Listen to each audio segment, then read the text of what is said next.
أعوذ بالله من الشيطان الرجيم بسم الله الرحمن الرحيم رب زدني علما رب زدني علما رب زدني علما رب اشرح لي صدري ويسر لي أمري واحلل عقدة من লিসানি يفقهوا قولي। আমরা গতকালকে আলোচনা করেছিলাম হচ্ছে দণ্ডবিধি আইনের ৮ম পরিচ্ছেদ দ্বারা হচ্ছে দণ্ডবিধি আইনের ১৪১ হতে ১৬০ ধারা পর্যন্ত। এখন এই ধারাটা যাওয়ার আগে আমরা একটু যাইতে হবে আমাদের সহায়তা সম্পর্কিত অপরাধে। সহায়তা সম্পর্কিত অপরাধ দণ্ডবিধি আইনের ১০৭ ধারা হতে দণ্ডবিধি আইনের ১২০ ধারা, দণ্ডবিধি আইনের ১২০ ধারা।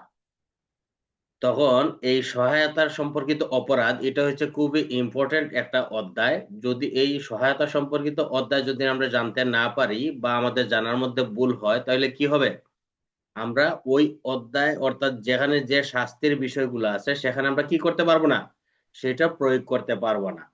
তো এই সহায়তা সম্পর্কিত অধ্যায়টা রিভিশন কে দিবে? রেদওয়ানুল করিম দিবে নাকি সেন্টু মিয়া দিবে?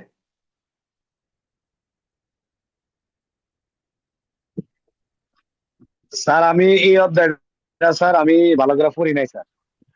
আচ্ছা তাহলে রেদওয়ানুল করিম দাও।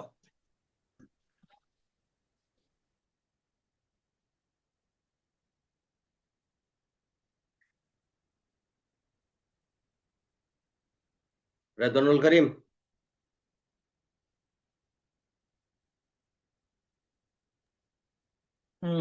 স্যার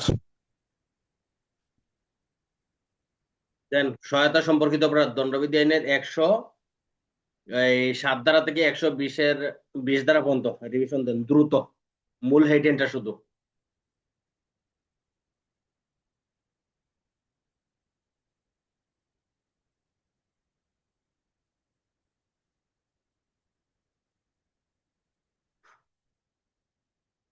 কি আপনারা দিবেন না কেউ? আমি দিতে চাচ্ছি কিন্তু আমার ওই যে পিছনে দেখো দুষ্টুমি করতেছে। হ্যাঁ ওইটা সমস্যা নাই, এরা আছে বিদায়িত সংসারটা সুখের আছে, বলতে থাকো। হ্যাঁ এরা আছে বিদায়ী সংসারটা সুখের আছে। ১০৭ হচ্ছে বিষয়ে সহায়তা বা প্ররোচনা।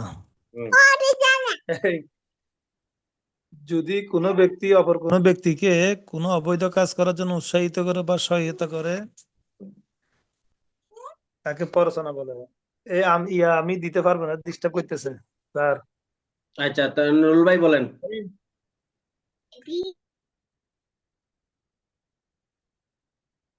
নুরুল ভাই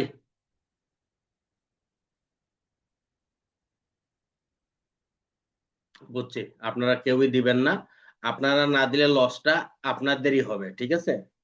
কারণ কি, রিভিশন যখন দিবেন তখন রিভিশনটা দিলে পরে হয় কি, জিনিসটা আপনার এই যে টুটের মাথায় চলে আসে। এই টুটের মাথায় যখন আসে তখন আপনি যখনই একটা অপরাধ দেখবেন বা একটা কার্য দেখবেন তখনই কি হবে, সাথে সাথে সেটা আপনার মাইন্ডে আপনার টুটের মাথায় চলে আসবে যে এইটার জন্য এই দ্বারাটা আসবে। যদি আপনারা রিভিশন না দেন তাহলে এটার জন্য লসটা আপনাদেরই হবে, ঠিক আছে? আর সেটার ব্যর্থতা মনে করেন যে আমার গাড়ির উপরে আসবে। যাই হোক, দণ্ডবিধি আইনের ১০৭ ধারা এটা হচ্ছে পঞ্চম অধ্যায়। ১০৭ ধারা হচ্ছে কোনো বিষয়ে প্ররোচনা দেওয়া। ১০৮ ধারা হচ্ছে যে কোনো অপরাধ সম্পর্কে প্ররোচনা দিলে তাকে কি বলে, প্ররোচনাকারী, সহায়তাকারী বা প্ররোচনাদাতা বা সহায়তা দাতা বলে, সেটা হচ্ছে ১০৮ ধারা। ১০৯ ধারা হচ্ছে যেই অপরাধের জন্য প্ররোচনা দিচ্ছে হুবহু যখন এই অপরাধটা করে তখন কি হবে, সংগঠনকারী এবং সহায়তাকারী দুইজনই সমানভাবে দোষী হবে, ১০৯ ধারা। ১১০ ধারা হচ্ছে যে প্ররোচনা দিল তার অভিপ্রায় এক, আর যে কার্যটা সম্পাদন করলো তার অভিপ্রায় এক। অর্থাৎ প্ররোচনা দাতার থেকে যখন কার্য সম্পাদনকারীর ভিন্ন অভিপ্রায় হয় তখন তার শাস্তি হবে সহায়তাকারীর হবে ১১০ ধারা। অর্থাৎ এটার উদাহরণ আমরা বারবার দিছি যে যে প্ররোচনা দিছে তার মনের মধ্যে আছে একটা, আর সে যার দিয়ে অপরাধ সংগঠন করাইছে তার অভিপ্রায় হচ্ছে একটা, সেই ক্ষেত্রে ১১০ ধারা। ১১১ ধারা হচ্ছে প্ররোচনার ভিন্ন অভিপ্রায়, অর্থাৎ যে প্ররোচনা দিছে এই প্ররোচনার সাথে কি করছে, অতিরিক্ত একটা কাজ করছে, সেই ক্ষেত্রে তার জন্য প্ররোচনাকারীর হবে ১১১ ধারা, আর সংগঠনকারী তারও হবে ১১১ ধারা।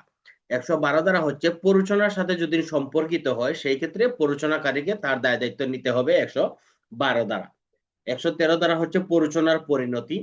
প্ররোচনার পরিণতি যেটা হবে সেটার জন্য কি করতে হবে, তার দায়ভার তাকে নিতে হবে। 113 ধারা।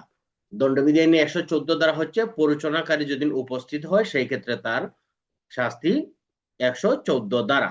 115 ধারা হচ্ছে মৃত্যুদণ্ড বা যাবজ্জীবন কারাদণ্ডের দণ্ডনীয় অপরাধের জন্য যদি কোনো প্ররোচনা দেয় এবং অপরাধটা যদি সংগঠিত না হয় সেই ক্ষেত্রে তার শাস্তি হবে 115 ধারা। 116 ধারা হচ্ছে কারাদণ্ডে দণ্ডনীয় অপরাধের জন্য প্ররোচনা দেওয়া, যদি অপরাধটা সংগঠন না হয় সেই ক্ষেত্রে তার শাস্তি হবে 116 ধারা। 117 ধারা হচ্ছে 10-এর অধিক বা জনসাধারণকে কি করা, কোন অপরাধ সংগঠনের জন্য প্ররোচনা দেওয়া, সেই ক্ষেত্রে তার শাস্তি হবে 117 ধারা। 118 ধারা হচ্ছে মৃত্যুদণ্ড বা যাবজ্জীবন কারাদণ্ডের দণ্ডনীয় অপরাধের ষড়যন্ত্র গোপন করা, সেই ক্ষেত্রে তার শাস্তি হবে 118 ধারা। 120 ধারা হচ্ছে কারাদণ্ডে দণ্ডনীয় অপরাধের জন্য কি করা, প্ররোচনা দেওয়া, যদি অপরাধটা সংগঠন কি করা, গোপন করা, সেক্ষেত্রে তার শাস্তি 120 ধারা।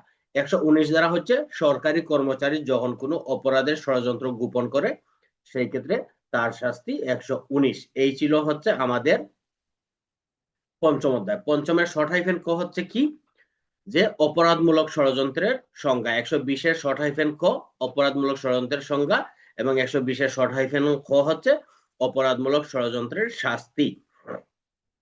তারপরে আমরা পড়ছিলাম হচ্ছে ষষ্ঠ অধ্যায়, ওইটা আমাদের জন্য তেমন ইম্পর্টেন্ট না, তারপরেও কিছু কিছু দ্বারা হচ্ছে খুবই ভেরি ভেরি ইম্পর্টেন্ট। যেমন 121 দ্বারা। 121 দ্বারা হচ্ছে কি, যদি বাংলাদেশের বিরুদ্ধে কেউ যুদ্ধ করে, যুদ্ধের উদ্যোগ গ্রহণ করে বা সহায়তা করে সেক্ষেত্রে তার শাস্তি হবে 121 দ্বারা। 121-এর শর্ট হাইফেন ক হচ্ছে এই যে 121 ধারার যে অপরাধ, এটার জন্য কি করছে, সে ষড়যন্ত্র গোপন করছে, সেই ক্ষেত্রে তার শাস্তি হবে 121-এর শর্ট হাইফেন ক। 122 দ্বারা হচ্ছে সাহায্য সহযোগিতা করা, যুদ্ধের জন্য সাহায্য সহযোগিতা করা। 123 দ্বারা হচ্ছে যুদ্ধের পথ সুগম হওয়ার জন্য কি করা, ষড়যন্ত্র গোপন করা। 123-এর শর্ট হাইফেন ক হচ্ছে বাংলাদেশের সৃষ্টি নিন্দা করা, সেক্ষেত্রে তার শাস্তি 123-এর শর্ট হাইফেন ক। 124 দ্বারা হচ্ছে সরকার বা গভর্নর বা রাষ্ট্রপতি তারা কি করা, তাদের আইনানুগ কাজ হতে বিরত রাখা অথবা সে যে কাজ করতে বাধ্য নয় সেই কাজে বাধ্য করার জন্য বল প্রয়োগ ভীতি প্রদর্শন করার শাস্তি হচ্ছে 124 দ্বারা। 124-এর শর্ট হাইফেন ক হচ্ছে রাষ্ট্রদ্রোহিতার সংজ্ঞা। 124-এর ক, এটা যেমন সংজ্ঞা এবং শাস্তি। 124-এর শর্ট হাইফেন ক।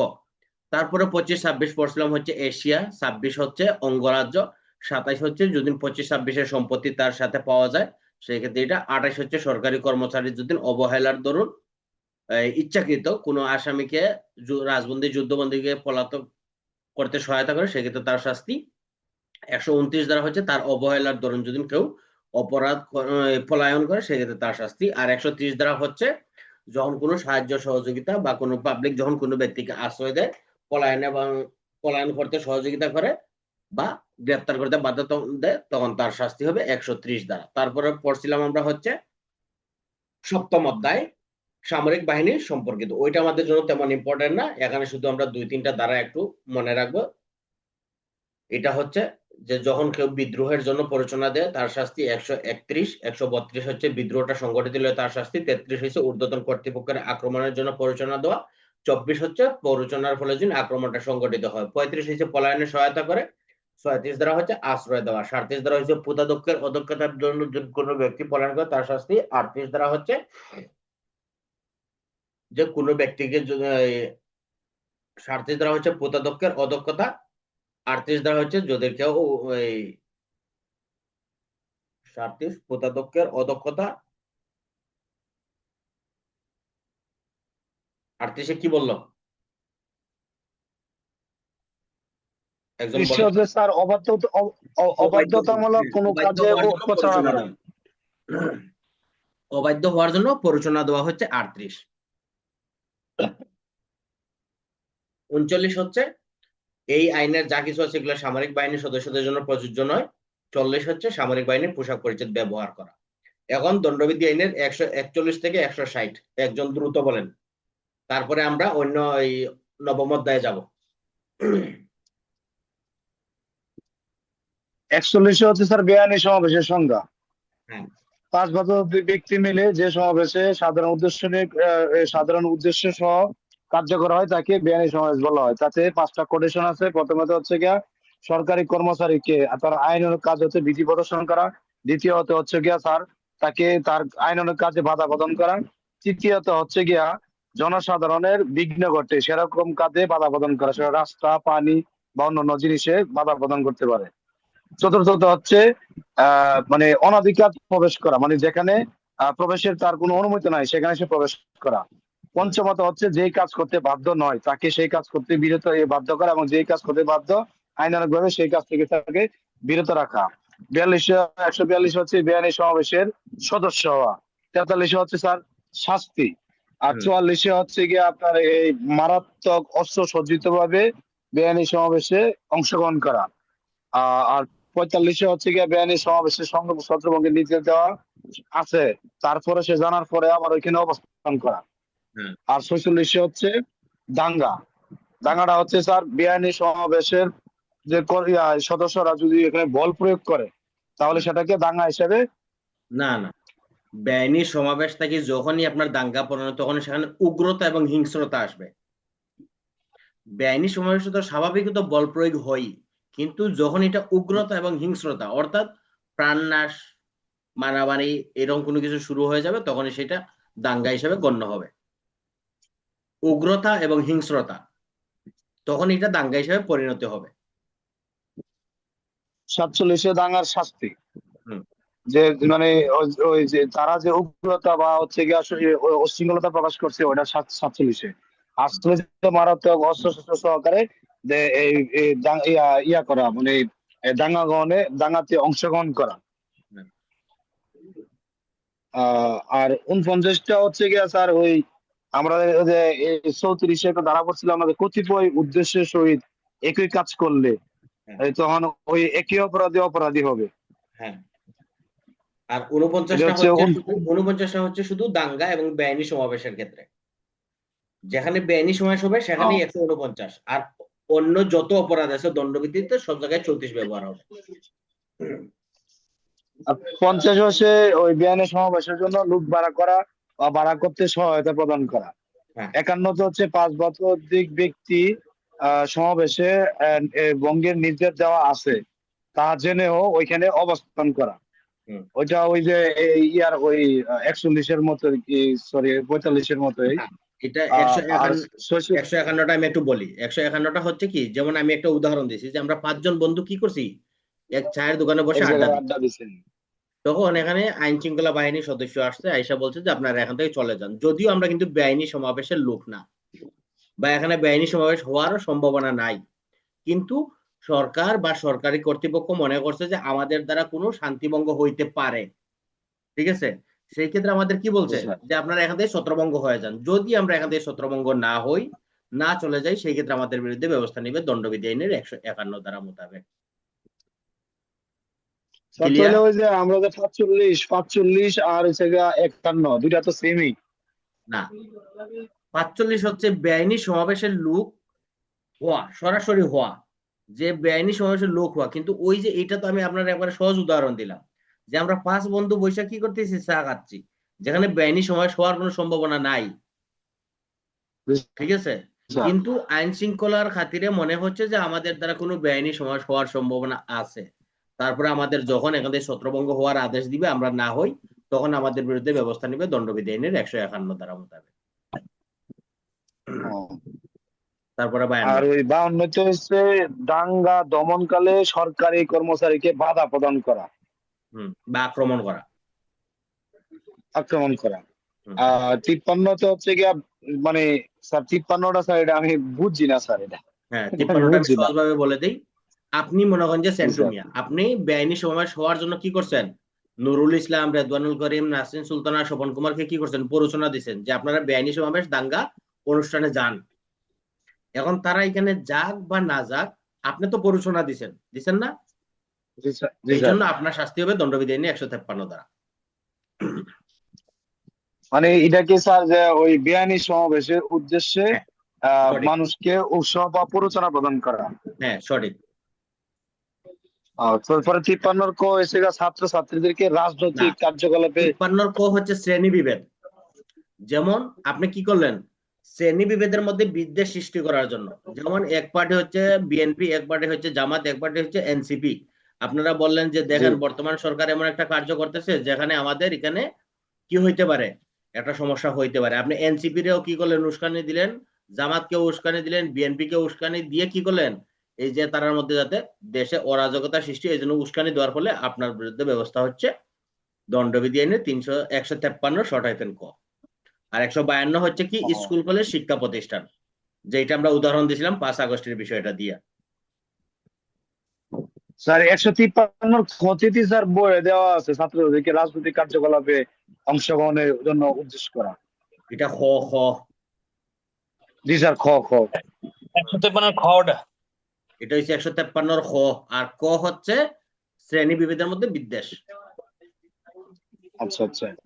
পরে স্যার তারপরে 154 হচ্ছে যে জমিতে আমরা ওই ওই মানে দাঙ্গাটা অনুষ্ঠিত হয়েছে ওই জমির মালিক বা মালিক দাবিদার করে তাহাকে আমরা দণ্ডিত করব কিছু কিছু মানে 153 জিনিস হচ্ছে জানার পরে। 153 হচ্ছে মালিক বলতে কি, যেমন আপনার বাড়ির আচ্ছা সামনে একটা অপরাধ বেআইনি সমাবেশ হচ্ছে আপনার বাড়ির সামনে, তখন আপনার কাজ হচ্ছে কি, আপনি আইন শৃঙ্খলা বাহিনীকে এটা জানানো।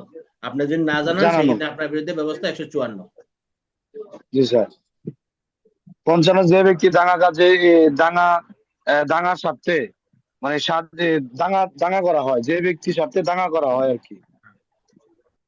আপনাদের এত সহজ ভাবে বইয়ের ভাষা বুঝাই, এই নিজে মতো করে বলে দেই, আপনারা যদি বইয়ের ভাষা গিয়া খুঁজেন তাহলে আসলে সেটা খুবই মর্মাহত।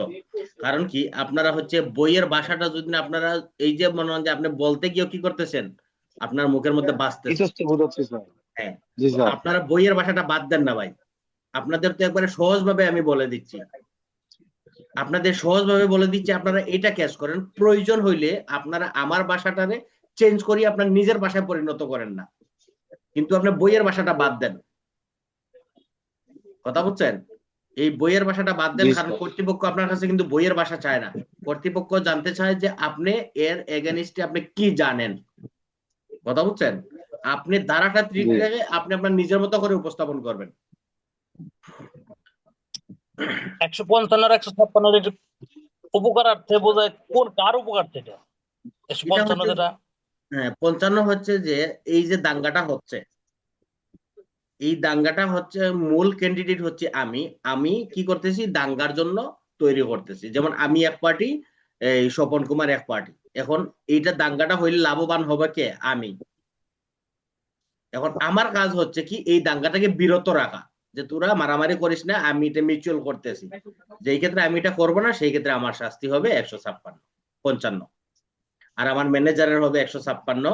57 হচ্ছে কি আশ্রয় দেওয়া, 58 হচ্ছে বাড়াটিয়া হওয়ার শাস্তি, 59 হচ্ছে মারামারি। মারামারির উপাদান 60টা কি বলছিলাম মনে আছে? জি স্যার। ওই যে এই জনসম্মুখে প্রকাশ্যে মানে ঝগড়া করা, শান্তি ভঙ্গ করা, এইগুলা স্যার। প্রথমে হচ্ছে দুই জনসাধারণের বা সম্মুখ ততোধিক হইতে হবে। ব্যক্তি। মারামারির উপাদান 4টা, 2 বা প্রথমে ততোধিক বলছিলাম ব্যক্তি 2 বা ততোধিক ব্যক্তি। তারপরে প্রকাশ্য প্রকাশ্যে স্থান স্থান, হইতে হইব। তারপরে কলহ। এবারে এখানে শান্তি শৃঙ্খলা ভঙ্গ করতে হবে, কলহ বা মারামারি। হ্যাঁ, সেই ক্ষেত্রে এটা মারামারি হিসেবে গণ্য হবে। 60 দ্বারা হচ্ছে মারামারি শাস্তি। এখন আমরা আলোচনা করব হচ্ছে দণ্ডবিধি আইনের 9ম অধ্যায়। ঠিক আছে? দণ্ডবিধি আইনের 9ম অধ্যায়, এটা হচ্ছে ঘুষ সম্পর্কিত। ঠিক আছে? যদিও এখানে ঘুষ নাই, সেখানে বলা আছে যে সরকারি কর্মচারী কর্তৃক যদি কোনো অপরাধ হয় সেই ক্ষেত্রে তার বিরুদ্ধে ব্যবস্থা হচ্ছে এই অধ্যায়ে। সরকারি কর্মচারীগণ কর্তৃক কোনো অপরাধ হইলে একবারে সহজভাবে বলবো, আপনারা একবারে সহজভাবে নিবেন। ঠিক আছে? দণ্ডবিধি আইনের 161 ধারা, সরকারি কর্মচারী কর্তৃক কোন সরকারি কাজ সম্পর্কে কি করা, বৈধ পারিশ্রমিক ব্যতীত বকশিস গ্রহণ করা। এখন সরকারি কর্মচারী, যেমন আমি আমাকে দেই উদাহরণ দেই, আমি মনে করেন যে থানায় ডিউটি অফিসার, একজন পাবলিক আসছে জিডি করার জন্য, আমি কি করলাম, তার জিডির এগেনিস্টে 500 টাকা বা 1000 টাকা নিলাম। এটা আমার জন্য কি হবে, ঘুষ। যদিও বইয়ের মধ্যে এটা ঘুষের কথা বলে নাই, বইয়ের মধ্যে শুধু বলছে যে 171 খতে বলছে ঘুষের কথা, কতে কিন্তু এখানে বলছে কি বকশিস, অর্থাৎ আমি আমার বৈধ পারিশ্রমিক ব্যতীত যেই টাকাটা গ্রহণ করলাম এটার জন্য কি বকশিস গ্রহণ করে বা অর্জন করে সম্মত হয় বা উদ্যোগ নেয়। অর্থাৎ আমি যখনই এই টাকাটা নেওয়ার জন্য কি করব, একাত্মতা পোষণ করব বা নিব অথবা সম্মত হব বা চেষ্টা করব, সেই ক্ষেত্রে আমার শাস্তি হবে 3 বছর বা জরিমানা বা উভয়দণ্ড। বিষয়টা কি, আমার বেতনের বাহিরে আমি যে টাকাটাই নেব সেটাই কি হবে, ঘুষ হিসেবে গণ্য হবে। এখন এখানের মধ্যে বলা আছে বকশিসটা কি, বকশিস শব্দটা হইছে শুধু টাকার পরিমাণ ছাড়া চাকরি বা অন্যবিধ সুযোগ সুবিধাও হইতে পারে। টাকা ছাড়াও কি হইতে পারে, অন্যবিধ সুযোগ সুবিধা। তারপর বৈধ পারিশ্রমিকের ক্ষেত্রে কি বলছে, সরকারি কর্মচারী যে পারিশ্রমিক, অর্থাৎ আইন আমাকে যেভাবে টাকাটা দেয় সেটা ছাড়া যখন আমি অন্য কোনো কিছু নেই সেটাকে কি বলে, বৈধ পারিশ্রমিক। অর্থাৎ বৈধ পারিশ্রমিক আমাকে সরকার যে টাকাটা দেয়, নিয়োগকারী কর্তৃপক্ষ আমাকে যেটা দেয় সেটা হচ্ছে বৈধ পারিশ্রমিক। তারপরে কি হচ্ছে, সম্পাদনের প্রতিদান বা পারিতোষিক। অর্থাৎ কোনো ব্যক্তি যখন কি কয়, তার কিছু করতে মন চায়, প্রতিদান চায়, তখন সেটা কি বকশিস হিসেবে গ্রহণ করে, তখন তাকে কি বলে, প্রতিদান বা পারিতোষিক। অর্থাৎ যখন আমি কোনো কাজ করার জন্য কি করলাম, কাজটা করে দিলে সে আমাকে কিছু দিবে, রিপিট রিপিট যখন সে আমাকে কিছু দিবে তখন সেটাকে কি বলে, প্রতিদান বা পারিতোষিক। তাহলে আমরা দণ্ডবিধি আইনের 141 দ্বারা কি পড়বো, 141 দ্বারা হচ্ছে বৈধ সরকারি কর্মচারী তার বৈধ পারিশ্রমিক ব্যতীত যেই বকশিস উপহার উপঢৌকন গ্রহণ করবে সেটা কি হবে, ঘুষ হিসেবে গণ্য হবে এবং এটার জন্য তার শাস্তি হবে দণ্ডবিধি আইনের 161 দ্বারা। এখানে এই অধ্যায়গুলো খুব সুন্দরভাবে নিবেন, এই অধ্যায়ের যে আমরা দ্বারা পড়বো 10টা দ্বারা। তারপরে কি বলছে 162 দ্বারা, অবৈধ বা অসাধুভাবে সরকারি কর্মচারীকে প্রভাবিত করার জন্য বকশিস গ্রহণ। এখন এটার উদাহরণ কি দিবেন, এই বকশিসটা কে গ্রহণ করবে, এটা যদি আমরা এক কথায় বলতে চাই তাহলে কি এটা কি বলতে হবে, যে দালাল। অবৈধ বা অসাধুভাবে সরকারি কর্মচারীকে প্রভাবিত করার জন্য বকশিস গ্রহণ, তাহলে এটা আমরা এক কথায় বলতে কি বলবো, দালাল।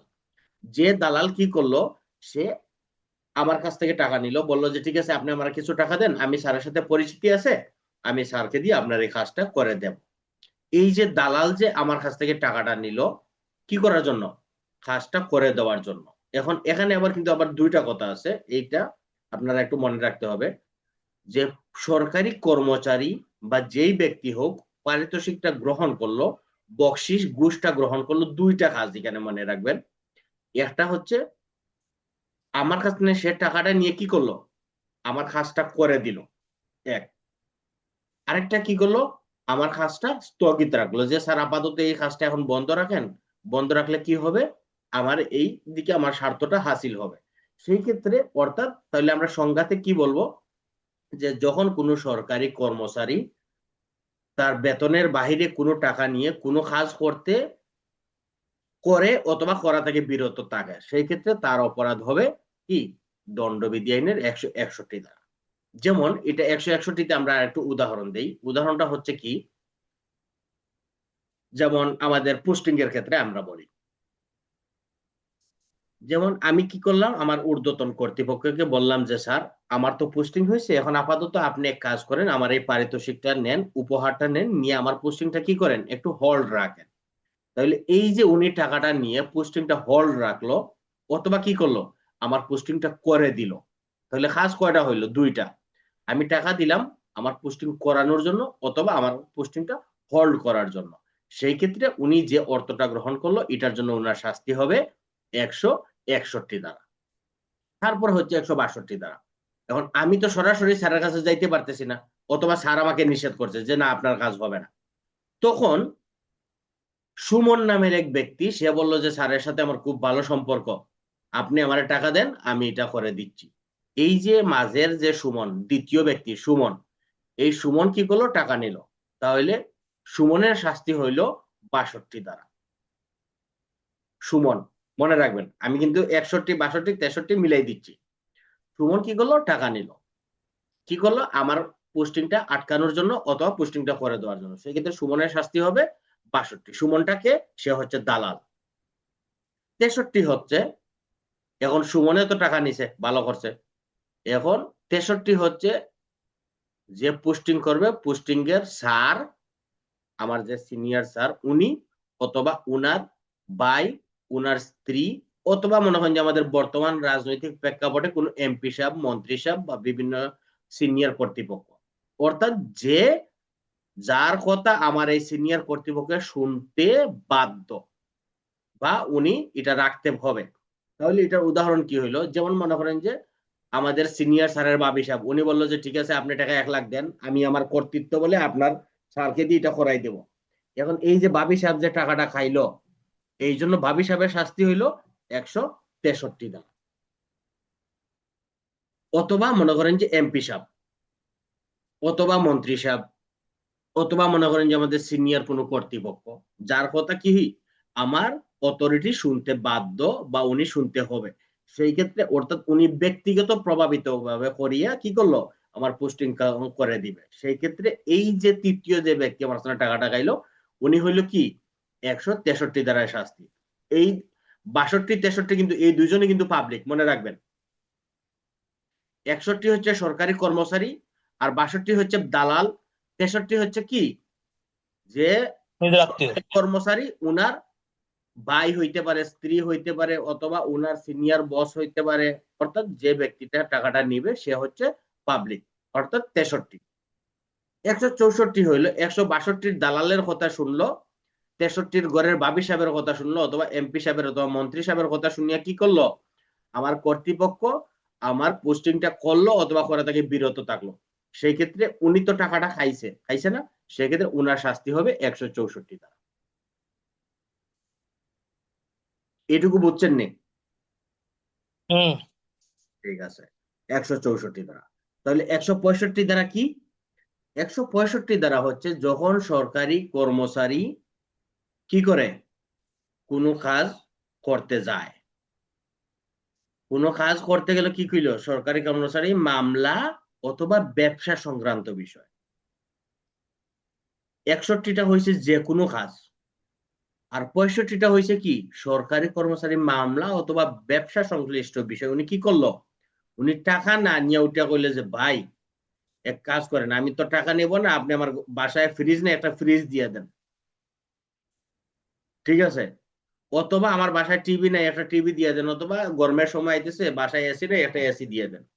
বিষয়টা কি, মামলা এবং ব্যবসা সংক্রান্ত বিষয়ে উনি উপহার উপঢৌকন নিল, সেই ক্ষেত্রে উনার শাস্তি হবে 165 ধারা। উপহার উপঢৌকন এটা নিল সরকারি কর্মচারী। সরকারি কর্মচারী। তাহলে সরকারি কর্মচারী শাস্তি পাবো হচ্ছে আমরা 161, তারপরে হচ্ছে 164, 64, তারপরে হচ্ছে 165। 65। এখন এই যে 161 দ্বারায় টাকাটা দিল কে, আমি দিলাম। আর 165 দ্বারায় যেহেতু আমার মামলা, আমি কি করলাম, ম্যাজিস্ট্রেট, জজ, ব্যারিস্টার কে কি করলাম, অথবা পুলিশের তদন্তকারী অফিসার তাকে কি করলাম, আমি টাকাটা দিলাম। কত দিলাম, 161-তে এবং 165-তে।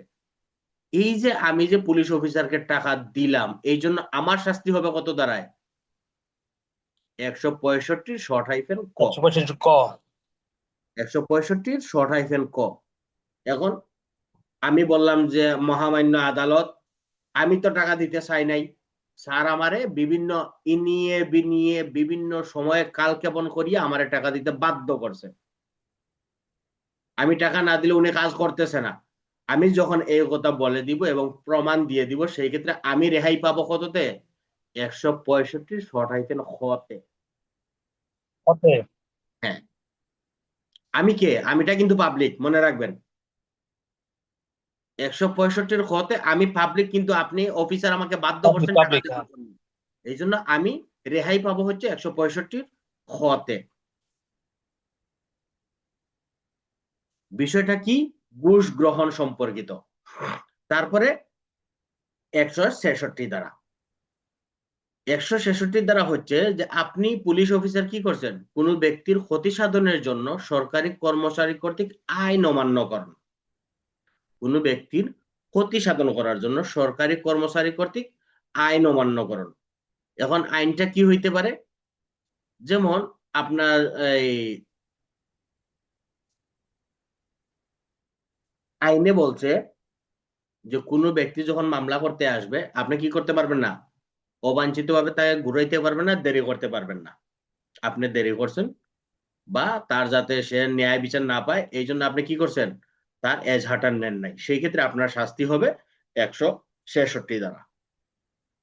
এখন যেহেতু এটার সাথে আবার সম্পর্কিত হয়েছে 217 ধারা। এখন যেহেতু একজনের ক্ষতি করছেন তাহলে নিশ্চয়ই আরেকজনের উপকার হয়েছে, তাহলে যার উপকার করতে গিয়ে আপনি আইন অমান্য করছেন সেই ক্ষেত্রে আপনার শাস্তি হবে কি 217 ধারা, অর্থাৎ 166-র সাথে 217 ধারা মনে রাখবেন দণ্ডবিধি আইনের। তাহলে কি হইলো, 166 ধারা হইলো কোনো ব্যক্তির ক্ষতি করার জন্য কি করা, আইন অমান্য করা। কোনো ব্যক্তির ক্ষতি করার জন্য সরকারি কর্মচারী কর্তৃক আইন অমান্য করলে তার শাস্তি হবে 166 ধারা। আর যখন কোনো ব্যক্তির উপকার করার জন্য আইন অমান্য করবেন তখন তার শাস্তি হবে 217 ধারা। তারপর হচ্ছে দণ্ডবিধি আইনের 167 ধারা। 66-তে বলছে কি, ক্ষতি করা, আর 67-তে বলছে ক্ষতি সাধন করার জন্য সরকারি কর্মচারী কর্তৃক কি করা, ভুল বা অশুদ্ধ দলিল তৈরি করা। ভুল বা অশুদ্ধ দলিল তৈরি করা, যেমন আমাদের অনেক ক্ষেত্রে হয় যে আমরা কি করি, এজাহার যে দ্বারায় রুজু হওয়ার কথা সেই দ্বারায় না করিয়ে অন্য দ্বারায় রুজু করি। ঠিক আছে, যেমন দেখা গেছে গড়সে ডাকাতির মামলা আমরা অনেক সময় কি করে চুরির মামলা নেয়। সেই ক্ষেত্রে এই যে আপনি যে অশুদ্ধ দলিলটা প্রণয়ন করলেন সেই ক্ষেত্রে আপনার শাস্তি হবে 167 ধারা। আর যদি এটা উপকার করার জন্য হয়, অর্থাৎ এর তো ক্ষতি করলেন, যার করলেন তার তো ক্ষতি করলেন, তাইলে নিশ্চয়ই আরেকজনের উপকার করছেন, যার উপকার করার জন্য আপনি এই অশুদ্ধ দলিল প্রণয়ন করছেন সেই ক্ষেত্রে আপনি সরকারি কর্মচারী, আপনার শাস্তি হবে 218 ধারায়। বুঝা গেছে নাকি বুঝেন নাই? 166, 167, 217, 218 দুইটা, এই চারটা ধারাই সরকারি কর্মচারীর শাস্তির বিধান। হ্যাঁ হ্যাঁ, এই তো 166 হচ্ছে ক্ষতি সাধনের জন্য কি করা, আইন অমান্য করা। আর 217 হচ্ছে উপকার করার জন্য আইন অমান্য করা। আর 167 হচ্ছে ক্ষতি সাধনের জন্য ভুল দলিল প্রণয়ন করা বা প্রস্তুত করা। আর 218 হচ্ছে যে উপকার করার জন্য ভুল দলিল প্রণয়ন করা। সেই ক্ষেত্রে সরকারি কর্মচারী শাস্তি হচ্ছে 166, 217, 167, 218। তারপরে হচ্ছে দণ্ডবিধি আইনে ক্ষতি আর উপকার। হ্যাঁ, মানে স্যার আপনি একটা তো বিষয় হলো ক্ষতি, একটা বিষয় হলো উপকারের বিষয়, দুইটা পার্থক্য একটু কি? স্যার এই 166-তে বললেন যে সে ক্ষতি করার উদ্দেশ্যে কি করা, আইন অমান্য করছে, তাহলে ক্ষতি করার উদ্দেশ্যে এখানে আইন অমান্য করার কারণে সে 217 যে ধারাটা বললেন, তাহলে 200 আমি এই আপনাকে বলি 217 তো মনে হয় সে উপকার করছে। 217, যেমন আমি আপনাকে সেন্টু মিয়া বলি, আপনি সেন্টু মিয়া পুলিশ অফিসার, আপনার কাছে রেদওয়ানুল করিম একটা অভিযোগ নিয়ে গেছে, আপনি কি করলেন, আপনার চিন্তাধারা হয়েছে যে রেদওয়ানুল করিমের উপকার করব না, রেদওয়ানুল করিমকে একটু হয়রানি করি, তাহলে তার ক্ষতি করি, আপনি কি করলেন, আইন অমান্য করলেন, অর্থাৎ যথাসময় এজাহারটা নিলেন না। এখন যেহেতু সে রেদওয়ানুল করিম মামলা দিতে গেছে কার বিরুদ্ধে, স্বপন কুমারের বিরুদ্ধে, তাহলে আপনি স্বপন কুমার আপনার পরিচিত, তাহলে আপনি মামলা না নিয়ে কার উপকার করলেন, স্বপন কুমারের নাকি? এই যে আপনি স্বপন কুমারের হুম। উপকার করলেন, এই জন্য আপনার শাস্তি হবে 217।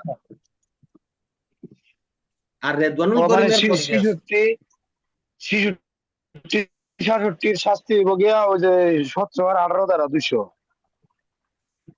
আপনি তো ভাই কথা বুঝেন, কথা না মানে বুঝে আপনি মূল বইতে আপনি ভিডিও 166 মোডে এবং আসেন, 166 আপনি ভিডিও মোডে আসেন, কারণ আমি বলবো একটা আপনি বইতে খুঁজবেন একটা, তাহলে তো হবে না ভাই। 166 হচ্ছে কি, আমি রেদওয়ান একটু গেছে আপনার কাছে অভিযোগ দিতে,